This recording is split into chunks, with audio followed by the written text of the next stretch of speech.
I'm Nick from Defined Life. I'm here to talk to you about how to clarify your goals in 2024. Thank you for joining me. I appreciate you joining me here tonight. Um, I know beginning of the new year, a little busy. We're all motivated, but we've also had a couple of weeks off, so there's a lot going on. There's a lot to catch up with. So yeah, let's get doing this. Happy to be with you. I see a couple of familiar faces. Donna, good to see you. Thanks for joining me. I appreciate it. We got quite a few people in here. Hey, Connie, good to see you. We have about 20 people on here right now. Appreciate you joining me. I think you've all should have downloaded your goals clarity worksheet. This was available free on the website tonight. This worksheet is something that I do once a year. I don't do it any more than that. I stick to the Define My Day goals process the rest of the year. This goals worksheet I use as a way to, especially coming out of the busy holiday season and a hectic fall and winter season, I use this to kind of sort through everything that's going on in my mind. Especially this time of year, we have a lot of big things that we want to accomplish. And to avoid the burnout and overwhelm, this process helps me sort through all of that and see how much time I do have to do certain things and maybe I don't have to do other things. Couple of things I want you to keep in mind as we're doing this. It's okay to suck. It's not okay to skip. So it's okay to feel like you're doing it wrong. It's okay for it to be messy. But I don't want you to skip a day in this process. I want you, and then we're talking Define My Day, or the Define Life Planner, the daily rhythm, the daily process, moving toward your goals. It's okay to have a bad day, but I don't want you to skip it. And I think what we should strive for when we do any of this stuff is I was trying to find a good acronym for this. And for me, it's minimum effort, minimum acceptable effort. So, it's me. You got to think like I'm doing this for me. What's my minimum effort that keeps me moving forward? I've heard this in fitness. People talk about like an escalator going down, and life is trying to push you down. You're trying to get up the escalator, and life is pushing you down. There's always forces of nature that are pushing you down into an unhealthy area, and you have to at least maintain a minimum effort to stay in one place. Right? You're always expending energy to stay in one place, and hopefully you're improving and moving a little bit faster than those stairs. And as you get healthier, you can move a little bit faster. And it's the same in this process. It's the same in this rhythm and routine that we're trying to develop with Define My Day. When you make the effort to show up every day consistently, you're always taking steps forward. And you should set a floor at minimum effort.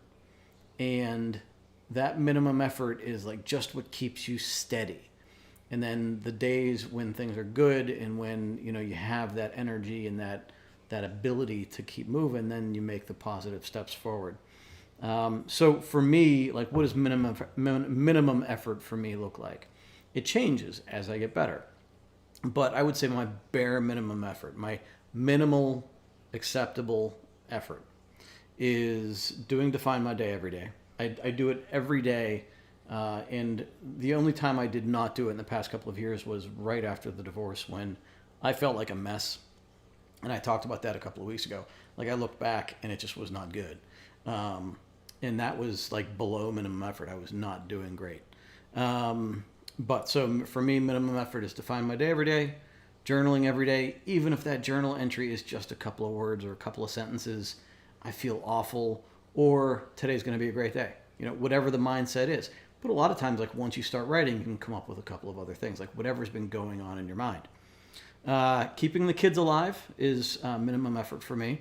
And one step above that is to make sure that I'm present with them and I'm giving them a good attitude. I mean, there's some bad days when I don't want to show up for anybody, including myself. But I want to give them, for me, my minimum effort with my kids is at least being present with them and, feeding them, clothing them, that sort of thing too. And then the last one is something that I just wrote on my mirror, and I've had it for a couple of months. Be a better human every day. So every day I'm just showing up to be just a little bit better, right? And so what's not on there, what was on there for the past couple of years was physical activity, exercise. It's not on there right now. I'm going to be adding that in pretty soon because I need to get back on the fitness train, but I've been trying to take care of other areas of my life. So and that's what I want you to keep in mind too. Like, you can go back and forth. I'm not in the best shape that I've ever been in, for sure. I'm probably in the worst shape I've ever been in. But it's one of those things that I'm going to work on as we move forward here, as I've gotten every other thing in order. So let me check in on the comments, and then we'll get into this tool that I have you downloaded here. I said hi to Connie. Michelle, Happy New Year. Good to see you. Thank you for joining me. Rachel, good to see you. Christine is new to this, and it falls right in with a VA out of Boston study I've just been accepted in. Awesome. Very cool. Happy New Year, Anne. And don't have the download. I'll log on after. Ava, that's okay. Yeah, you can watch now or come back and watch the replay. I'm going to upload this into our online learning platform also so that you can do that. The download is available for free on the website. Just go to downloads, and it's the clarity exercise. You'll see it. It's $0. So how is this different compared to the goals exercises that are in Define My Day?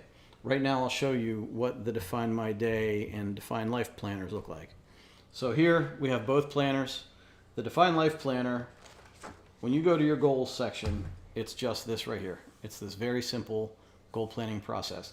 I just saw somebody in the user group post hers. It was awesome. It was perfect. It's exactly what I want. It's very simple. It's just giving you that sense of direction. When we start talking about Define My Day in its goal planning process, it's more in depth, right? We're going specific into what's going to happen in the next 4 weeks with overall personal goals, professional goals, health and relationship. And then we get into the milestones over here, breaking those larger goals into weekly milestones that we then transfer onto the priority page. So that is the planner, like what's in the planner. This extra process, what we're talking about tonight, is a much more in-depth and time-intensive process. For me, these two books are supposed to be quick. I don't want this process to take too much of your time. You're already busy. I'm already busy. The purpose of these was to get in and get out and get on with our day. So that's why these are very simple. It's not a big, long process every month or week or whatever. This, on the other hand, is a little bit more in depth. And the reason for this, again, like I said before, is to sort through all of the things we're excited to accomplish and that maybe we want to dive right into, but maybe a little bit in the wrong direction, maybe an expensive energy and attention in one area when we should be spending it somewhere else. And what happens is when we overdo it, we lose motivation, we get burned out, and February, March is when everybody stops going to the gym because they were all real excited, and then they just realize they did too much and they maybe sacrificed another part of their life that actually was a higher priority, and they couldn't stick to it, and they ended up quitting. I don't want you to do that. I want you to make educated decisions now.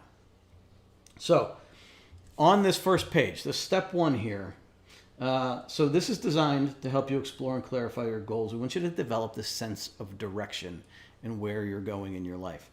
Don't expect this to be perfect. You're going to make mistakes. You're going to go a direction and then say, you know what, that doesn't feel right after you start doing it. It's okay to pivot. but we're trying to clarify it as we go. We're always bringing it back to the Define My Day process to clarify our direction. So here, we've provided a lot of room to list as many 10-year goals as you can. If you want to throw some examples in the comments, and we'll write them on here. 10-year goals, for me, I have my own 10-year goals for the business. I want to be financially independent. So I put that, financially independent. I want to be fit, and I have my own definition of what fit is. My kids in 10 years are going to be out of high school. So, in 10 years, I want to be able to travel. Right? I want to be able to travel. 10 years, I would like to be in a committed relationship. Now, I don't have a whole lot of control over the other person's part in that, but what I can do is put myself in the position for that to happen. So there are criteria that I have that would put me in the right position to have that. So it'll say relationship, right? Maybe I would want a new house. I don't actually like the house I'm in, but maybe I would want a new house. Maybe I would want a vacation house. Maybe I'd want to visit a specific place. I can put that on here too. Maybe I want to get a degree. Maybe I want to go on a speaking tour. Maybe I want to write a book. Whatever is in my 10-year, sky high plan, I would write here and just list them all out. Okay? Let me see. What do we got going on? What's in the comments? Let me get some ideas here.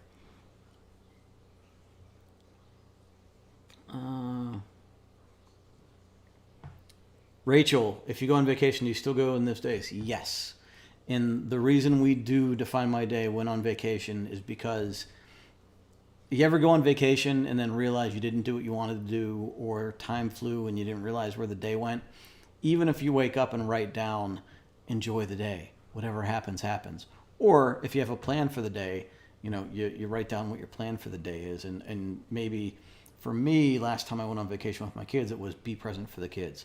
So that when I started to get stressed out, when I started to get, how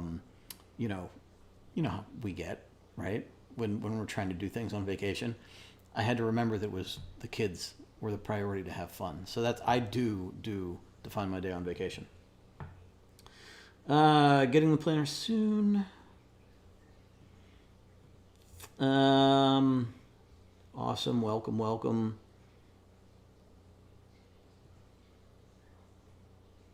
So that one I'm not sure. I'd have to see your order, but you can message us on the help section. So the black one, this one is 13 weeks, but the Define My Day Platinum Edition, the hardcover, is also 13 weeks. Or you buy the 3-pack of Define My Day and you get 12 weeks with 3 books. Okay, so first goal here is retire.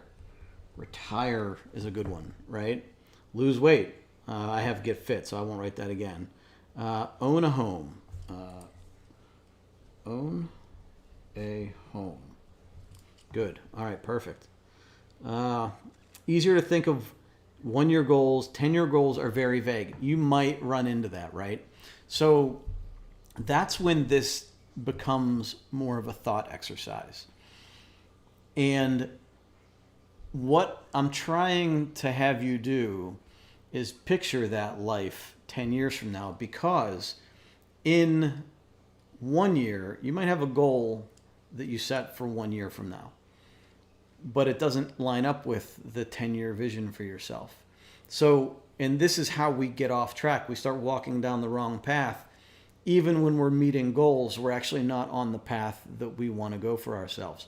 So if it's hard to see a 10-year goal, then I would say that's more reason to do this. And so really maybe what you need to do is take a step back, close your eyes, imagine like this perfect life that you have for yourself. In 10 years, where do you see yourself? Maybe you're in a supervisory position. Maybe you're own your own business. Maybe you are retired. Maybe, you have a bunch of grandkids walking around. Whatever that vision, just project yourself up to that vision of yourself in 10 years. And then look at that 1 year goal that you have. And if you strive for that 1 year goal, is it on the way to that 10-year vision for yourself? And if it's not, then you have to think, well, is my vision off or is that goal off a little bit? And how do I get back onto that exact path I want? And the more we connect those dots, right, the more we don't wake up, and the less likely we are to wake up in 10 years and go, man, how'd I get here? And that's what I don't want to have happen for you. It's what I didn't want to have happen for me, and it's what I don't want to have happen 10 years from now, right? I'm 64 as of last week, 10 years. Be competent with restorative yoga and helping other veterans. That's an awesome goal. That's an awesome goal. And I just saw a headline today that some astronomical amount of people, like a percentage of Americans, already have dementia at the age of 64 was the number in the headline. I'm almost positive. And so when you start talking about 10 years from 64, when you're talking about being in your 70s, you're really talking about, financial stability, having, a place to go, having hopefully good cognitive health, the ability to move around. And then you start thinking, okay, so what would get me that? The latest research says that muscular health is a great indicator of longevity and having a long, healthy life. There's diets and things that you can follow to make sure you reach that goal. So if your goal is to have a healthy life at 74, then you look at from today, what are the steps you need to take? So that would be on here, healthy, we'll say healthy mind at 74, right? And you probably want other things too, but it all goes along with that. Debt-free, healthy, emotionally, physical, and financial. So what I would do is I would put those all on their separate line. Debt-free, emotional health. Man, me trying to write fast is not working out.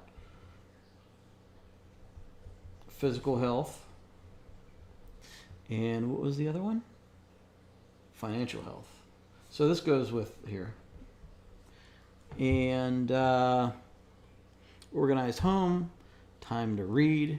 So home, time to read. So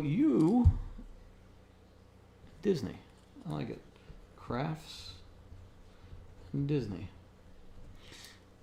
So for this, there are components that lead you to emotional health. There's components that lead you to physical health.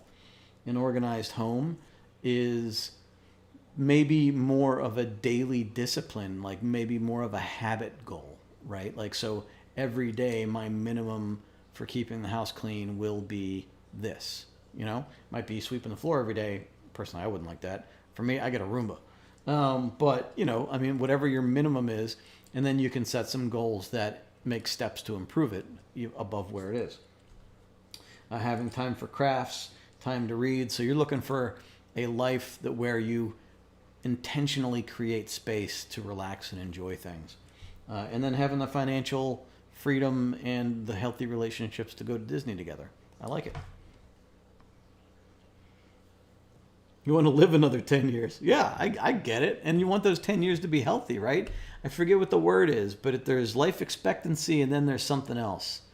It's maybe health expectancy or something like that, where, like the goal would be to live as long as you can, as healthy as you can, and then just die healthy, right? Like not have an extended period of dementia and the inability to move around. Healthy, emotional, physical. I think I saw that, didn't I? Yeah, I did. Help adults and kids breathe better. I love it. And that's a goal outside of yourself. So that's a helping others goal. I love it. Yep, and there's a lot of things you can do to be alive in 10 years. You want to be a magician? That's all right. I'll put that on there. Run a marathon. Now, the best thing about something like that is there are clear steps to get there. You run a mile, run a 5K, run a 10K. There's clear steps to get there. I love it.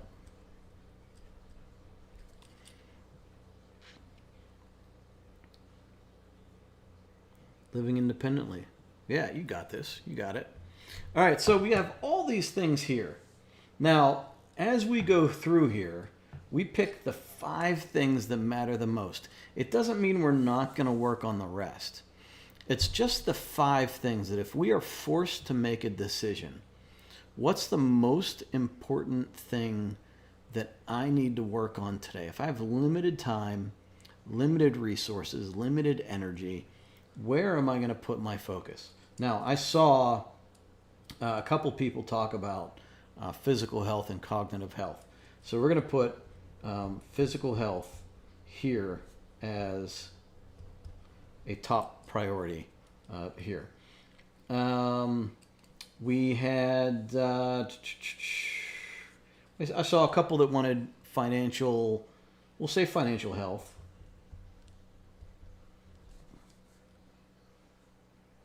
Yeah. I can't spell, apparently. Financial health. We'll have time to enjoy hobbies, and we'll say family. So we want to have a life with ample downtime. Let's put here. I'm going to put marathon here as like a benchmark for that. We can put financial health, and I think we'll put own a home as its own because I think that's separate. I think that's about it. So let's just say 4. We have 4 things. We have physical health, and the measure of physical health is in the next 10 years we want to run a marathon. And maybe we reach that within 3 years, and then we just keep going, right? Maybe we run 2 marathons. Maybe we run the New York Marathon, the Boston Marathon, whatever. You can take it step forward as you achieve things faster than you would originally plan. You can always keep moving on with it. And you're going to redo this again next year, right? So you can always adjust, look back, and see how you did. All right, so let's move on to step 2. I'm going to check the comments real quick. Like a few new hobbies on top of the ones you have. You don't even have 5 goals on the first list. That's okay. That's okay. So if you don't, I don't think I would either. I think for me, my goals, one of my top goals is to raise healthy kids, happy kids, right? So I want a healthy relationship for myself. I want financial independence. I want to be able to travel.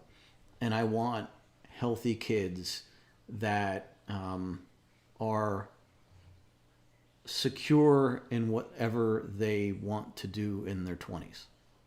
And so for me, that might be all I write on here. It doesn't need to be a huge list. The bigger this is, I think the harder it is to sort through it. So if you only have 5, that might be better for you. Then down here, you may just want to list them in the order that you feel they should be in. So don't worry, don't judge yourself for only having 5. I think that might actually mean you have clarity. All right. So I'm not going to write them all down, but just start spitting to-do list things at me. I'm going to put on here mow lawn. I'm going to put on here clean fish tanks. I'm going to have cook. I'm going to have clean house. I'm going to have clean pool. I'm going to have walk dog. Pay bills. Yep, man, how did I forget that one, huh? Especially on the second of the month. Pay bills. 30-minute. Read for 30 minutes. That's a good one.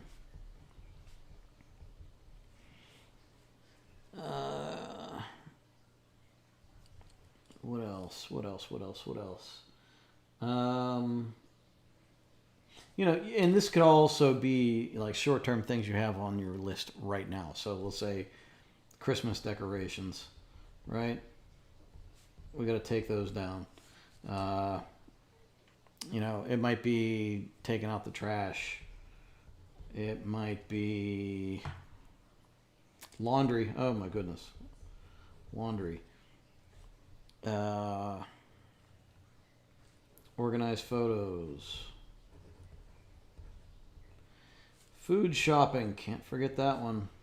I feel like that's a daily thing, right? Exercise. Yep. Exercise. Meditate. Good one.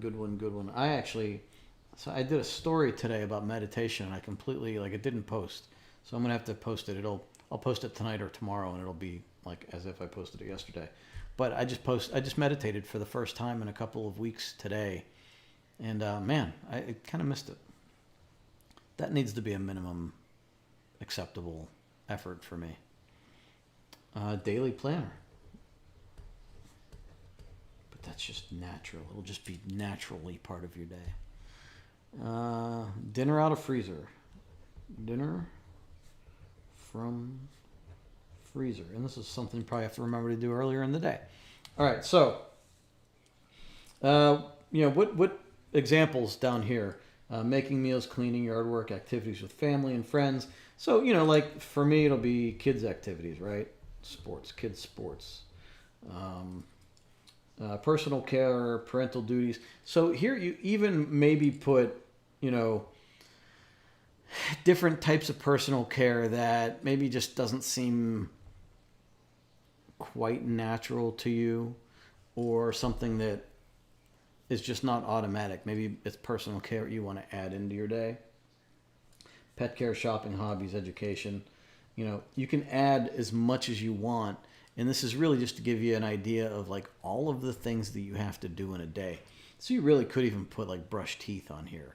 Obviously do laundry, sleep. There's just you're trying to see the quantity of stuff that you have in your day. Now, this is where it gets kind of fun. So we have these two pages with all of our stuff, right? And then we have this page right here. And we have 5 columns to put all of the things we have to do in life. And we have them numbered 1 through 5.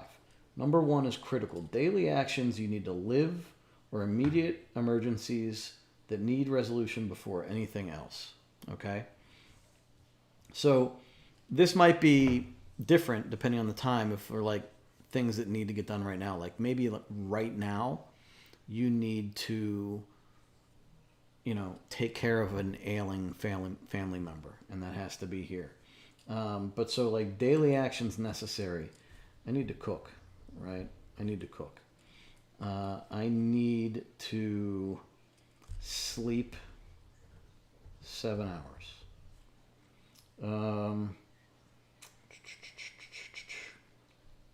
I need to put it on here because you might be tempted to. I need to work 9 hours. So already 16 hours of my day are gone. Anybody else have any ideas? Take medication. Good one.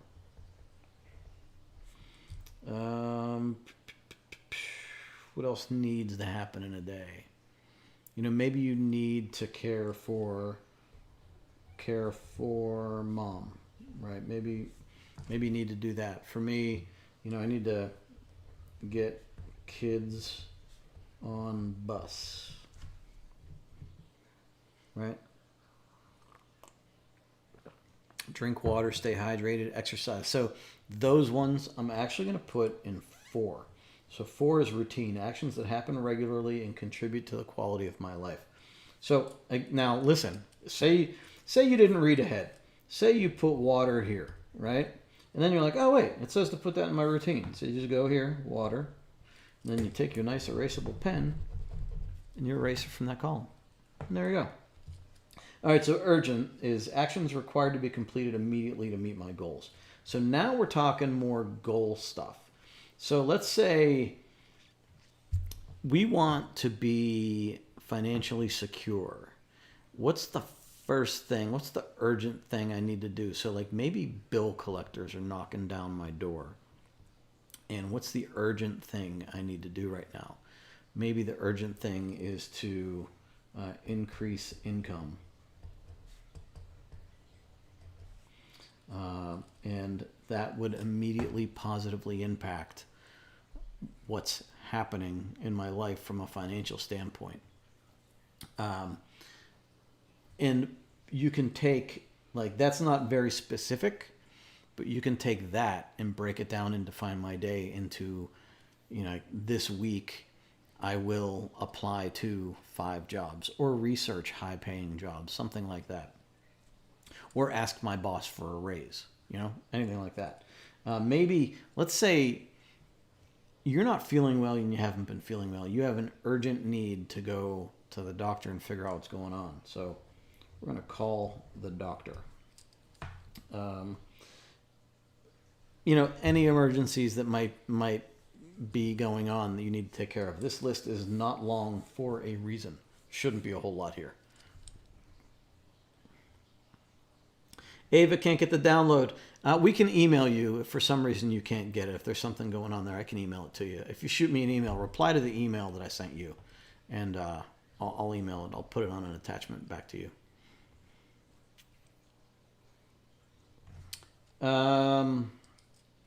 And so there's your urgent. These are the things that, in order for you to feel comfortable moving forward, these are the things that are yelling at you that you just need to get done right now. Like, you know, paying your mortgage.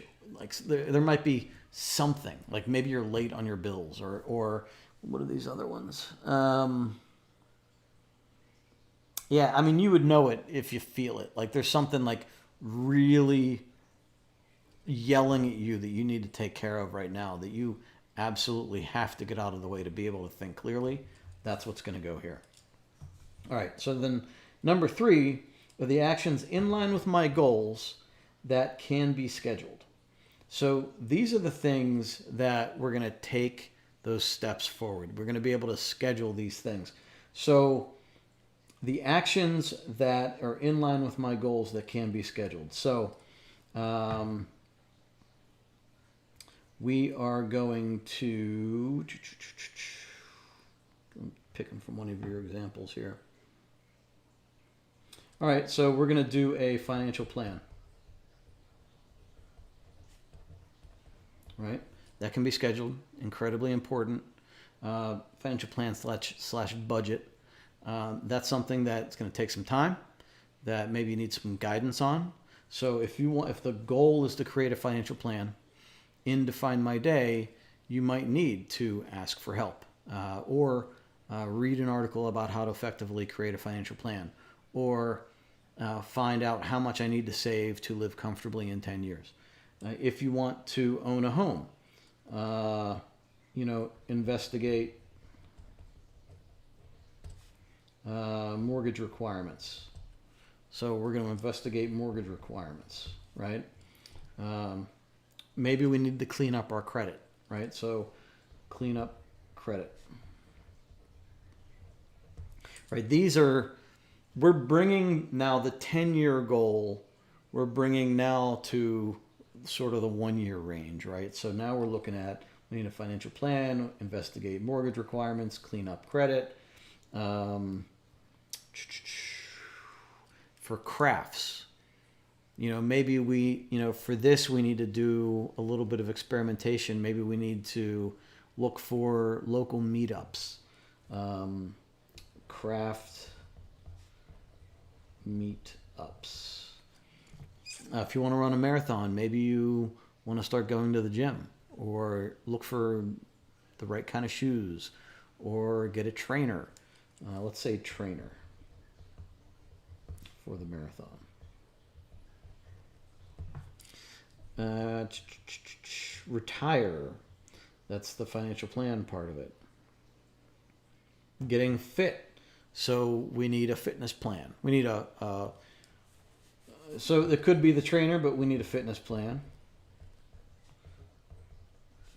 We need a diet, meal plan. Maybe you need to speak with a nutritionist. But these are all those they're not yelling at you. You don't have to do them today.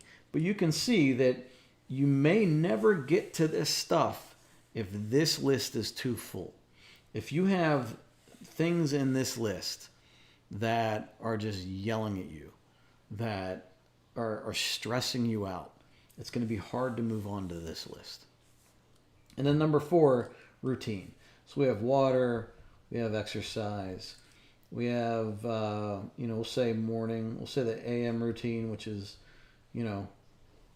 showering, brushing teeth, all that stuff. We'll say family dinner. We'll say weekly friend dinner. We'll say dog walking. And what are the other things in here we have?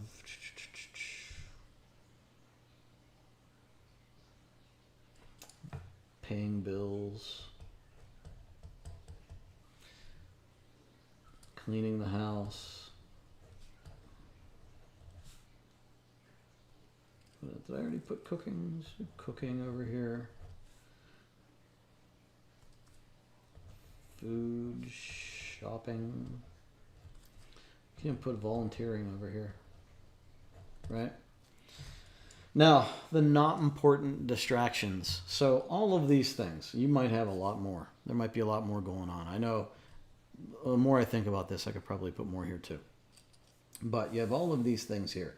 All of these are the things you really do need to work on, right? All we're trying to do is sort them into the right bucket. So these are the things that are happening no matter what. These are the things we need to do to survive. These are the things that are yelling at us that we somehow need to get off of our plate. These are the things that are going to move us forward, that we really want to spend some calm, quiet, thoughtful time on. And these are the things that are part of our routine that keep us healthy and that keep us, in the right space, in the right state of mind to do all the other stuff. Now, these right here are the things that hurt us, right? These are the distractions. These are the things that, why do I keep doing that, right? And so it might be my phone. It might be email. And I say email because we all need to use email, especially if we're working. But for me, checking email compulsively was a distraction. So I had to say, I will only check email at 8 and 12 for 15 minutes, and I will set a timer and I won't do any more.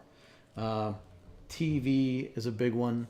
Gossiping. It could be drinking. Maybe drinking is affecting your life negatively. Drugs, anything like I don't know your thing. I'm not judging. I'm just saying if you can identify that it's taking away from all this other stuff, then you got to put it in this list. Social media checking. Unless it's my social media, you should check mine all the time. I have cook on 1 and 4. So, right. Necessary to live. You're right.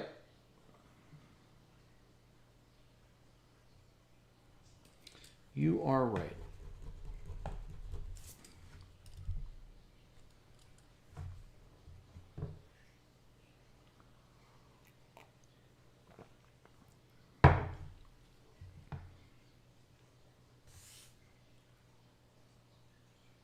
And I think what you're going to do there,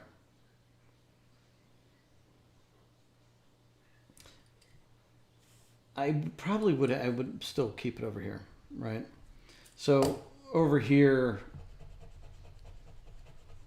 it's not, so it's not like you have to cook no matter what, right? So we're not gonna, it shouldn't be over in the routine part. It's got to be over here. Now the sleep 7 hours, as you could have it in either one. I guess it just depends on how you look at it. But yeah, I wouldn't have cooking. I wouldn't have cooking over here. All right, so now we just go into the questions, right?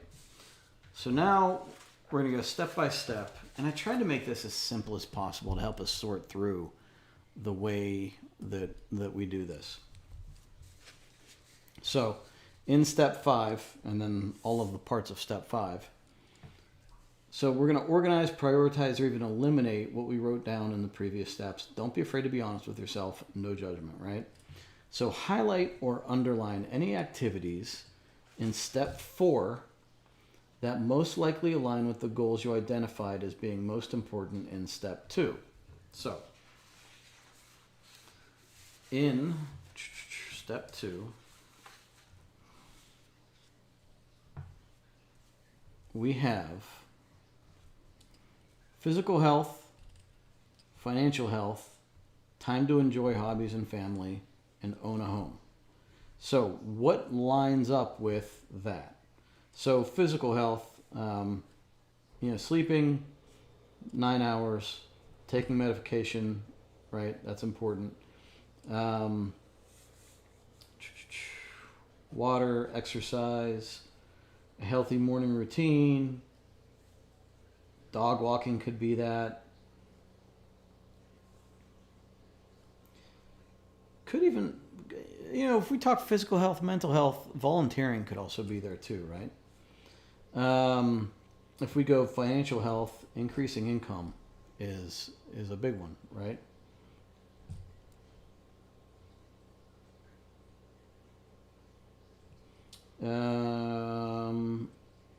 Say increase income, financial health. I think for here, cleaning up credit might be part of the financial plan. I guess it depends on how close you feel you are. Cleaning up credit might even be more of a priority than the financial plan. And let's see, time to enjoy hobbies and family. So family dinner, right? That's going to be a big one. If now, these also require thought. You might write these things down and think, well, but family dinner actually causes more stress, so maybe I don't want to do family planner. And you can certainly erase it as you think it through. This is an exercise, right? We're not writing this in stone that we can't change it. So you can say, well, a family dinner,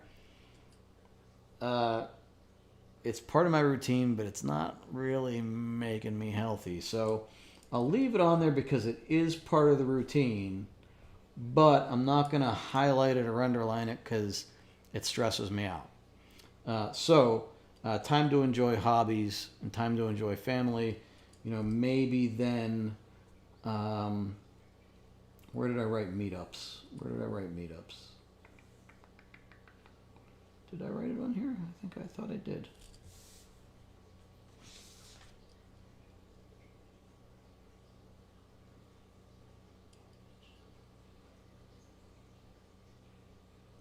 Well, we'll do it here. So meetups might be a big one. And then to own a home. So now we're going back to clean up credit, right? So yeah, so this one here is probably really important if our credit's not cleaned up. So we want to do that. So we have a couple of things here that are sort of non-negotiables for us. So our priority actions are going to be to clean up our credit, look into some meetups, volunteering, dog walking, we're going to add into our routine. We're going to keep a good AM routine, water and exercise. Those are all part of our healthy habits, so we don't need to add them to our priorities unless we're not getting them done. And then maybe we do need to write them on our priorities. So in Define My Day, we have this page where you can write in daily disciplines. So your morning routine could be in here, making your bed, brushing your teeth, all that stuff. We also want you to check off exercise every day, right? We want you to check off proper rest every day. And so if you don't feel like you're getting these done, like if you notice big gaps in your exercise, you can make then exercise a priority for the day. You can write that down. So, it's adaptable for how you want to use it. Cross out activities listed in any column of step 4 that you want to stop doing ASAP. These are distractions that steal your time and drain your energy. So we've identified these as distractions, but what often happens is things will sneak up to here. We think it's a priority, but then we're like, you know what?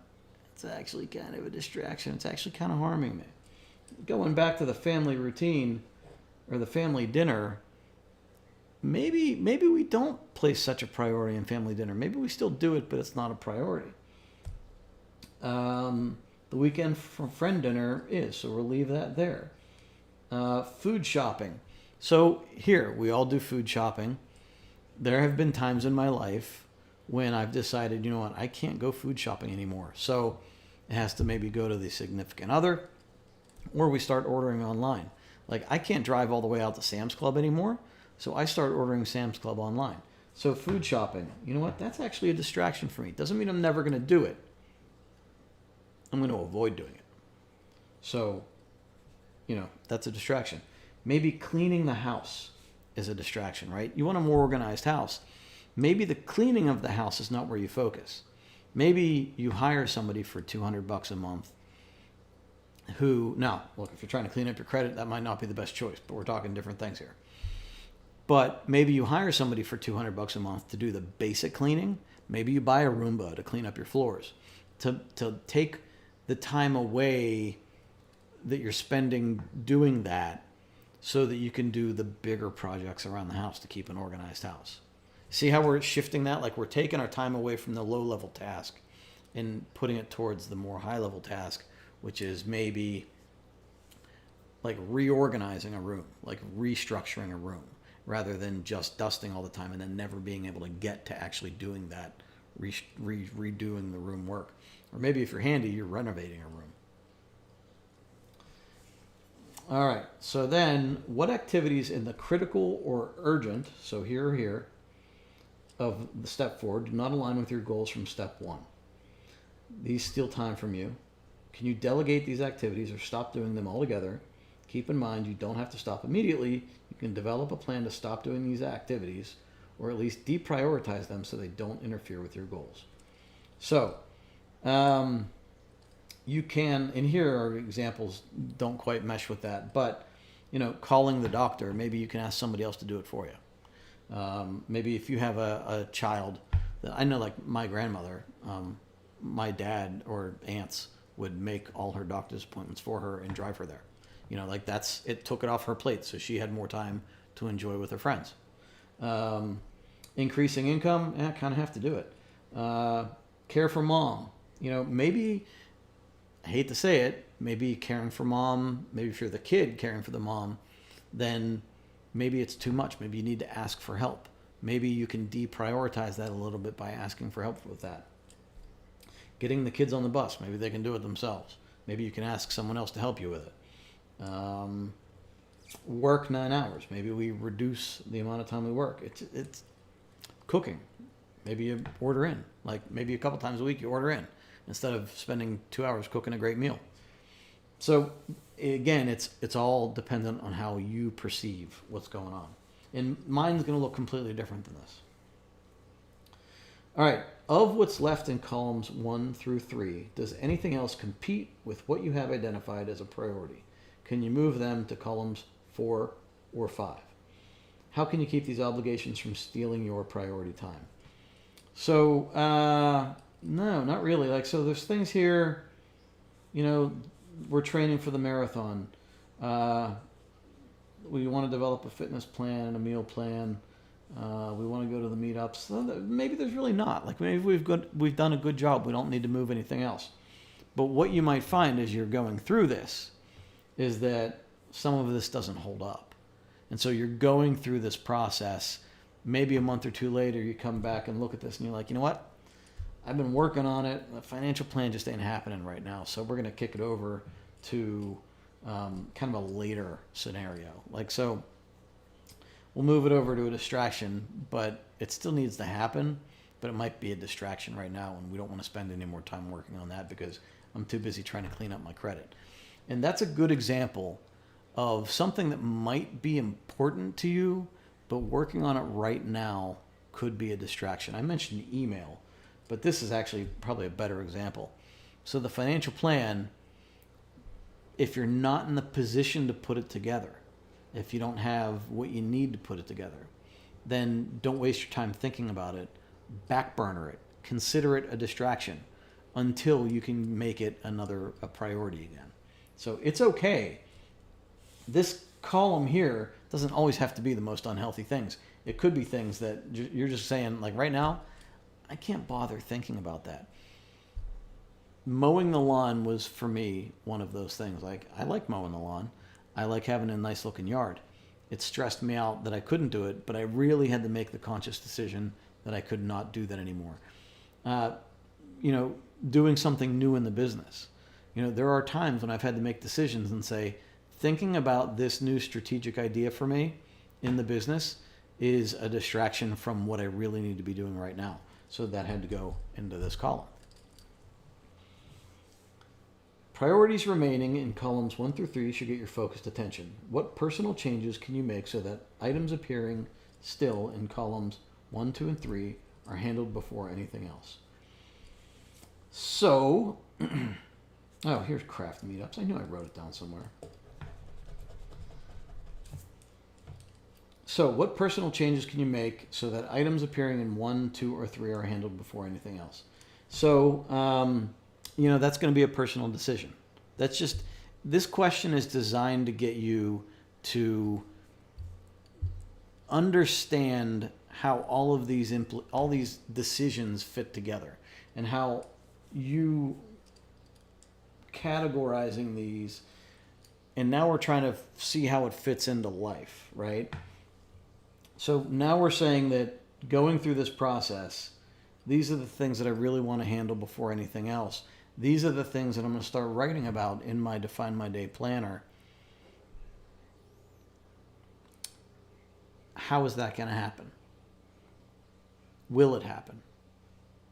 Can it happen? Should it happen? Again, this is an exercise.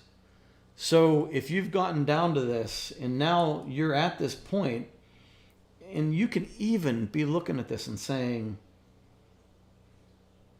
maybe I don't want to make the personal changes that it's going to require for me to prioritize running a marathon. Maybe you look into it and running a marathon is going to take that's like hardcore diet, and I'm going to have to run a lot, and looking at everything I have to do, I don't have the hours in the day to really focus on that. So maybe I don't want to make the life changes for that. Or maybe you do, right?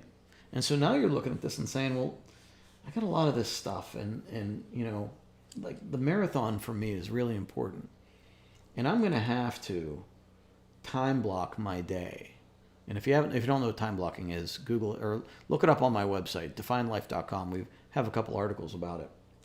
But in looking at what my schedule looks like and all these things I have written here now, I really do want, marathon for me is number one. I really want to change my day to run this marathon. And so, maybe I won't be able to do the financial plan. Maybe I won't be able to take care of mom as much as I am, and I do need to ask somebody for help there. Maybe I won't be able to increase my income because I'm not going to work anymore. I really want to get fit and run this marathon. So you really have to think about what these changes are going to look like when the rubber hits the road. All right. So 5F, we often let mundane tasks take priority because it feels good to get things done. Our goal should be to schedule routine tasks during lower value times of the day. Can you schedule your items in column 4 here during the end of the day, during breaks, on the weekends, or days off? If not, why? So AM routine, obviously not going to be in later in the day, But you want to get that AM routine done early so it doesn't interfere with your priority time. When I look at my day, my priority time has to happen before noon. And if it leaks into the afternoon, maybe done by 2 o'clock. But by then, I have no brain power to do the heavy lifting beyond that. And if I try to let a priority like one of these things here go until the afternoon, and there's a good chance I won't get it done. It's like 50-50, maybe less, right? And so what I try to do, like paying bills, that's easy enough, right? Now you just log on to the internet. It says pay $125. You click pay now and it's done. Or even better, schedule reoccurring. But if I'm going to pay bills, I do it in the evening. I don't do it in the middle of the day when I'm working on all this other stuff. Volunteering, maybe that's just a routine thing for you. It's just part of who you are. It improves your emotional, your mental health, but you just need to do it in the evening, and that way it's not taking away from anything here. Dog walking, early morning, end of the day. Not doing it in the middle of the day because dog walking doesn't take mental ability, but it will take time and energy, which will take mental ability from the priority stuff. I also exercise. I put exercise in there. When I try to exercise in the middle of the day, I can't do anything after that for like an hour. So I don't like to exercise in the middle of the day either. And then a lot of the stuff for weekends too, right? Like exercising on the weekends. I try to exercise 2 days on the weekend. Weekly friend dinner. Maybe that's a weekend thing. All right, what items appear in column 5 are good for you? Many times we devalue relaxation, education, or socialization because we've been programmed to work, work, work. Is there anything in column 5 that would help you have more energy to tackle your priorities? If so, move it to another column and make it happen. All right, so this is actually speaking to me because taking a nap might actually, for some people, be a column 5 thing, like napping. Now, excessive napping is bad, but I know I've gotten to the habit of taking a half an hour nap after lunch, and I feel amazing, and I can work the entire rest of the day. So where at one point in my life I would have put nap right here, now I probably put it, I don't know if I would put it in critical. I might put it in important, to be honest with you. Not part of my routine. I would put it in important. Because I don't always need it, but it is important when I do need it. So here, I would say napping is incredibly important to how I go about my day. So there, napping. A lot of times social media, we think about that as decompressing or, as a substitute for socializing. I would not move social media from this category. But sometimes, you can do a half an hour of it as long as you can cut yourself off and go on with your day. But the opposite of social media would be like actual socializing. So, where you might have, I had phone here as thinking about looking at the screen, but you might have phone here as like talking to somebody on the phone for an hour. I view that as wasting time. Well, but if you're talking to somebody on the phone and you generate ideas from it, or it improves your mood, you feel good when you got done talking to that person, well then maybe it's not a distraction. Maybe it should be part of your routine, right? Or maybe it's actually important. So for me at one point in my life, one of my daily disciplines was to call my dad, because that was something that I thought was incredibly important. That might be, talking to one of your kids or talking to somebody, a friend, touching base. That might be incredibly important, or just a great part of your routine. For me, my daily disciplines with my boys, my boys are written in my daily discipline. And what that is me having a conversation, whether it's through text, some touch point. Like I might not have them in one day, maybe the ex has them, and it's just a touch point. I will call, I will text, I will say, hey, I love you. And like that there is part of my routine. It's certainly not a distraction. All right, so this is it. This process is designed to help you gain awareness. It's an exercise. It's designed to help you gain awareness. None of this is set in stone. You might not agree with how we categorize some of this. It might be completely different for you. But that's the point. It's designed to just help you think and sort it through. Even kind of like what your idea of what is urgent or important might be different for you. But the concept I want you to understand with this is that this is where I want you to work with your priorities. These might be priorities, but short term. Like we need to get rid of them. We need to solve these problems quickly so that we can make longer term strategic decisions that are healthy for us, that get our goals done. These are the regular routine things that we're doing every day. These are the critical things to keep us alive. We have to do them, but it's not like, it's sort of that bare minimum idea is this stuff over here. Like this stuff has to happen. These are the things that make life changes, that really get us moving forward to being this ideal person that we visualize 10 years from now.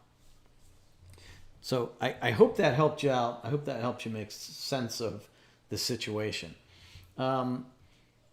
This process, like you might want to play around with it.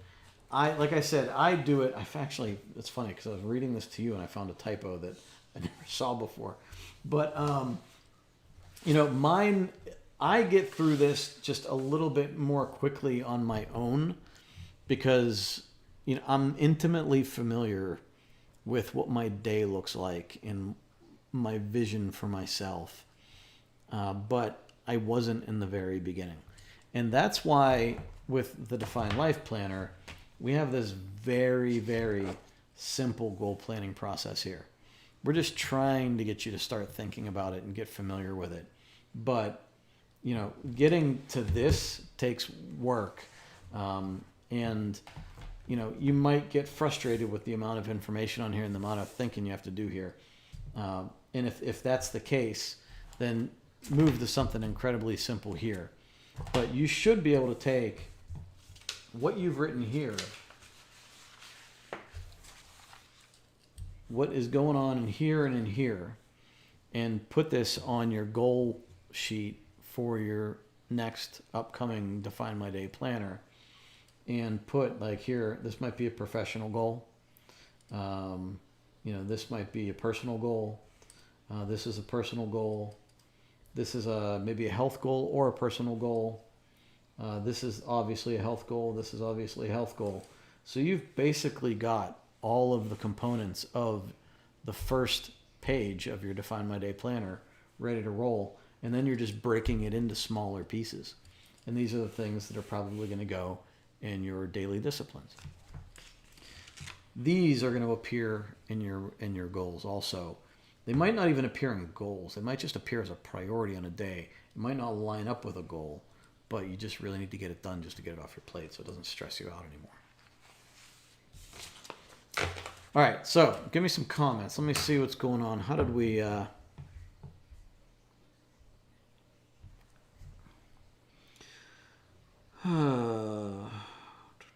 time with friends. Oh, what are meetups? So meetups, there's actually an app and a website where people start meetups based on an interest. So there might be pickleball meetups. I know in Pittsburgh there's like rock climbing meetups. There's drinking meetups. There's happy hour meetups. There's mental health meetups, yoga. Like any activity that you're into, you could probably find a meetup that somebody started. And if somebody didn't start it, you can start one. It's actually a pretty cool site.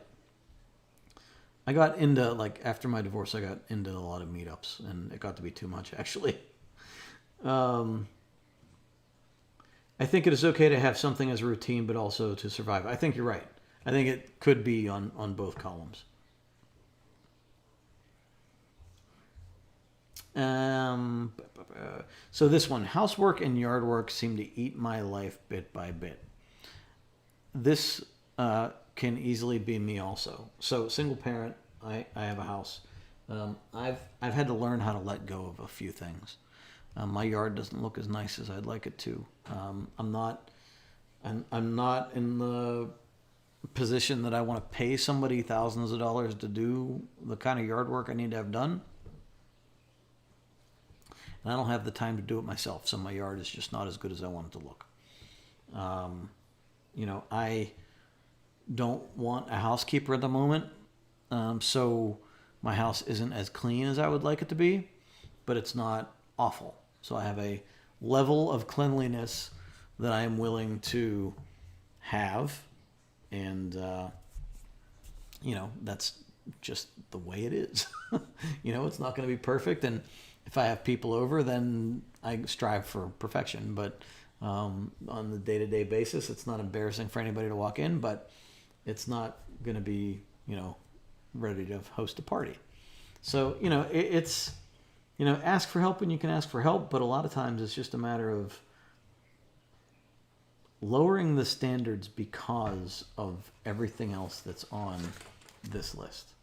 And that's one of the key parts of this process is understanding that there is so many things on this list, and that's why I want you to write as much as you can, because I want you to vomit, for lack of a better word, all of the things in your life onto these pages, and then have to struggle to sort through them, because that's how you get to understand, I'm taking on too much.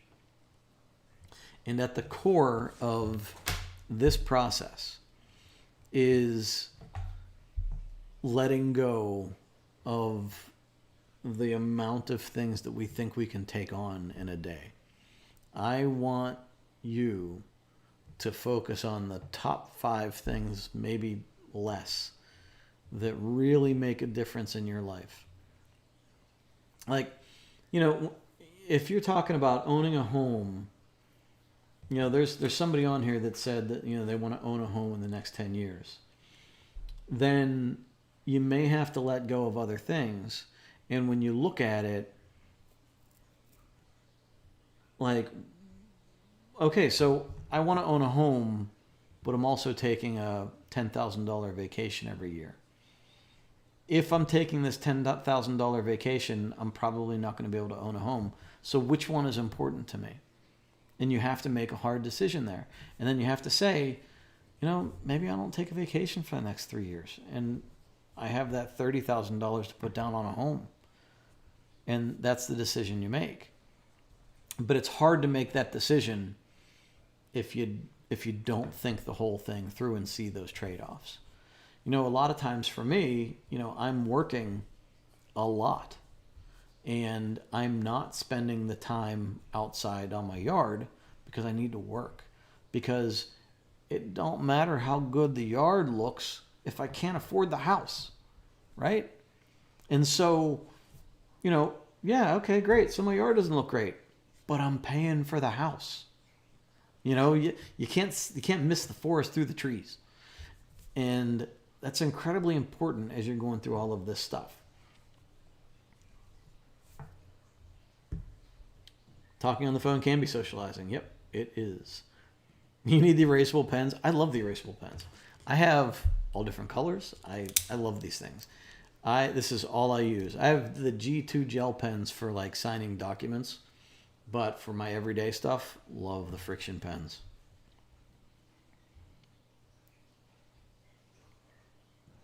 Hey, Stephanie. Yeah, so you can always watch the replay on Facebook. It'll be available for you. It's also available on YouTube. And I'm going to save the recording and upload it into our learning platform. And I think I can even add it to the store and sort of maybe even attach it to the download so you can get all at once. I'm sorry to hear that. But yeah, I will have the recording for you. Hey, you're welcome. You're welcome. Uh, awesome. Yeah. So the week between Christmas and New Year's is a great time to do this. I know for me to actually do this session in that week is almost impossible. I don't have the time. I don't have the time. And I wonder if anybody's really thinking about it at that point in time. Just judging by like the activity we see, I don't know that people are in the mode yet because they're in that holiday time. It's like gray. Shannon has two big goals, have a lot of baby steps involved, but I get overwhelmed by the big picture and stall at the steps I need to take. It's very common, and I do the same thing. What I think the easiest thing to do here is to plot out the path, plot out the timeline, and when you because humans naturally like we think we have a lot of time, so we delay, and then under pressure do a ton of work right at the end, right? So we have this curve of like all the work is here, and we instead of just going like this, we go like this. It's like the kid cramming for his test, his final exam. It's natural. We all do it. Right before vacation, we get our best work done ever. But so the best way to smooth that out is to segment that. And there's two things that happen when you do that. Number one, you get a better sense of the amount of work you have to do and the amount of time you have to do it in. But you also get a better sense for how efficient you are at doing the work. A lot of times we underestimate how long a task is going to take. I'll say, sending out an email, promotional email, will take me 30 minutes to put it together. 2 hours later, I'm still writing this freaking email. Or any one of the videos that you see me put out that are 2 minutes long, take me like an hour and a half to put them together. And I would tell you, if I didn't think about it and if I didn't actually schedule it, I would tell you I can put together a video in 2 minutes. Not a chance. Not a chance. So I get in real close, like intimate touch with how long something takes me because I put it all in my calendar. So I time block everything in my calendar, and if something took longer, I move the block around in my calendar to reflect how long it really took, and then I move the other blocks to compensate for it, and then I can see how my day got away from me, and then I can better adjust or plan for the next time. And it's a matter of trying to plot those steps and then see how we do in the progress. And the more we come back to fixing it, the better we understand how much time we do and don't have as we go through this. It's very much a mindfulness practice. And it can get frustrating for people, but the opposite is that we have no knowledge of how we're spending our time. And we end up wasting a lot of it because we think we have more than we do, and then we end up regretting not spending the quality time that we had with people, for me, the big thing is if I waste my time for work and then I miss opportunities to spend with my kids. And now as my kids are getting older and they want to spend less time with me, now I'm like, man, I really wish I would have spent more time with my kids before, right? But I don't want to have that same thought tomorrow. So, it's spending my time wisely so that when I have the opportunity to do something I really want to do, I have it. And I have that option to do it because I'm not under the gun and I don't have to miss something that I really don't want to miss. So, getting a really good view of where our time goes is super important. I don't want to wake up and say, where did my life go? That's the biggest regret I would ever have. Yeah. Good, Judy. Good. If you have any questions, I can certainly, this is one of those things I only go through once a year. So it always like throws me when I'm not doing my own and I'm like trying to walk through somebody else's, and it makes it harder. So I hope I explained it well enough for you. Stephanie said, I started to read through the worksheets on New Year's Day. Looking forward to going through the process. Awesome. Stephanie says, I always underestimate the time it takes to get tasks done. Then I stress out when somebody asks me how long it will take me to get something done. Yeah. It's so common. It's so common. But it can be, if not fixed, it can be improved through practice. And as somebody who, this is my book here, as somebody who routinely bit off more than he could chew, who had squirrel brain, especially in business, and would see something interesting and say, yeah, we should do that. While also trying to network and socialize and be a parent and be a husband and be a friend and relax. I took on way too much. And what this process did with me was help me understand that I really only had time to do very few things. And I really needed to make focused effort towards the things that were super important to me. So on a grand scale, that's what the impact of this process was. To make the best of this process, I'm going to go back to what I said in the very beginning. It's okay to suck at it. You just can't skip it. So if you skip a day, I've skipped days. If you skip a day, you're not improving in that day. That's a backslide, right? That's not a minimum acceptable effort. So the minimum acceptable effort for me is just to do the process, do the routine.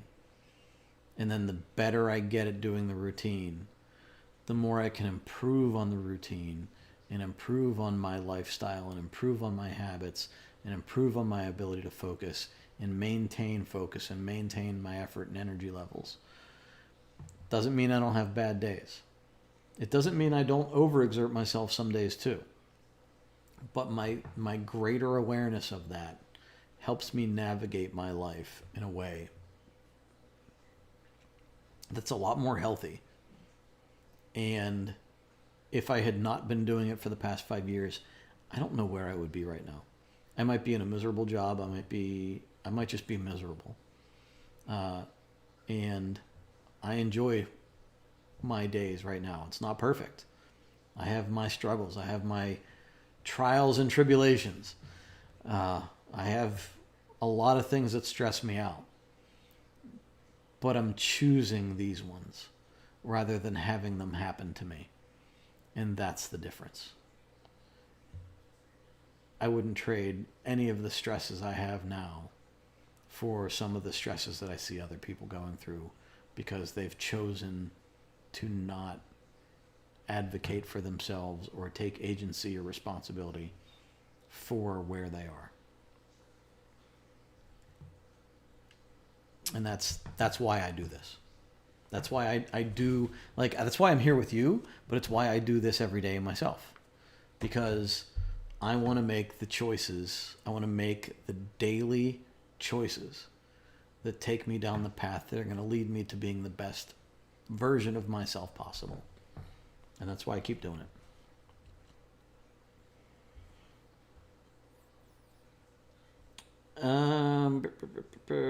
Shannon, totally squirrel brain and over-research the thing while procrastinating doing the actual thing. Yes. Why do we research it so much? I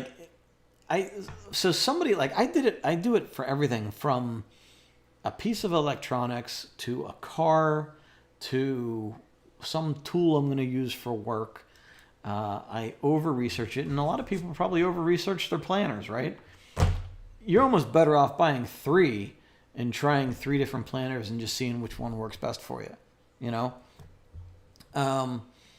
But yeah, so we it almost feels like the busy work, the research is more important than actually doing it. And maybe it's a fear of failure, but, make it messy was something that I had to learn to do. I think that a lot of people get embarrassed by not doing it perfect, but a lot of times your 80% is probably better than anybody else's 100%. But your 80% is also better than nothing. And I had to learn that and realize, like, there's a lot of learning that happens in doing it in the first place. And a lot of times, researching things, like, we place a huge importance on it, but whether we decide A or B, it might not even have been worth the research that we put into it. Like, okay, so I bought this, it wasn't the perfect one, but it didn't matter. It did what I needed it to do,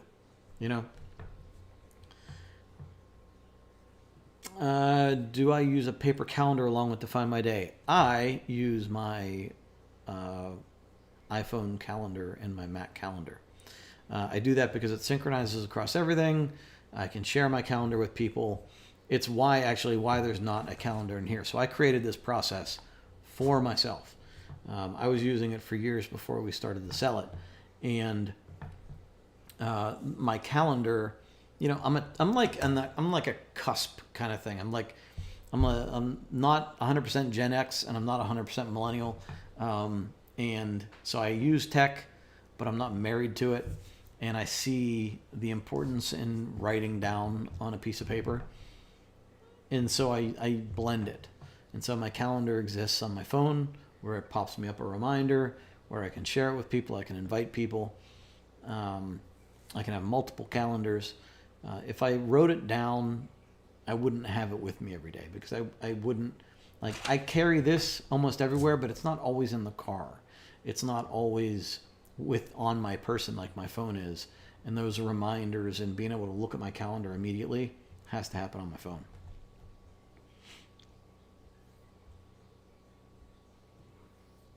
Emma, I don't know what you said yes to, but I like it. I like it. Over research to prevent something that isn't going to work or not work for us. I like the idea of choosing my stressors rather than having them choosing. Yes, I get that. Run an online radio station. How cool is that? And website where I'm writing web content on musicians or music to play. I get slogged down in accumulating information. So, very similar. I will listen to podcasts on a topic forever. Get the gist of it, but I'll keep going into it. Or listening to a 15-hour audiobook to write a 500-word blog post. It's why I don't have more blog posts on the website. Because I listen, I know everything about it, I just don't actually do the writing. Where if I had the most cursory knowledge and put it into a blog post and made 20 blog posts, it would probably be more valuable to me and you. But no, because it's for me in that circumstance, it's a what do you call that when you imposter syndrome thing? Like I feel like I have to know everything about it before I write about it, and then by that point, whatever. Yeah. It's funny how we're all the same, and it's all relatable, and yet we still, we still do it. It's just the way it is. It's the way we are. But it's part of making that improvement. It's we learn from each other. We improve, and hopefully we all end up in a good place. Knowledgeable but suck at application. It's funny. I watched somebody attack a doctor on TV because he was giving health advice, but he himself was not the most healthy. You can have the knowledge, but not implement it 100% yourself. It doesn't mean you don't know it. A lot of football coaches never played football, but it's finding the right balance that you can be comfortable and happy with. And if you're not happy with it, figuring out a way to repair that for yourself. Yeah. All right. Well, I am going to head out. I hope you guys enjoyed this. The replay will be available on Facebook. I will also upload it on our learning platform. It will be available on YouTube also.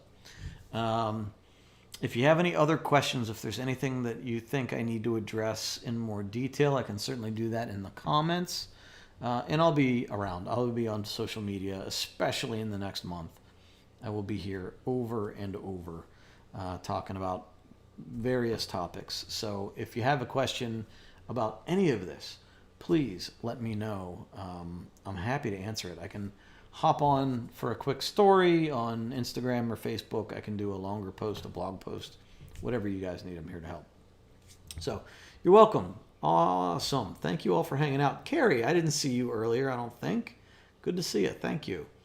Michelle, Stephanie, awesome. Thank you very much. I appreciate you all being with me. And I like the stories. I like the interaction. Hey, have a good night, and I will see you very soon. Keep moving forward.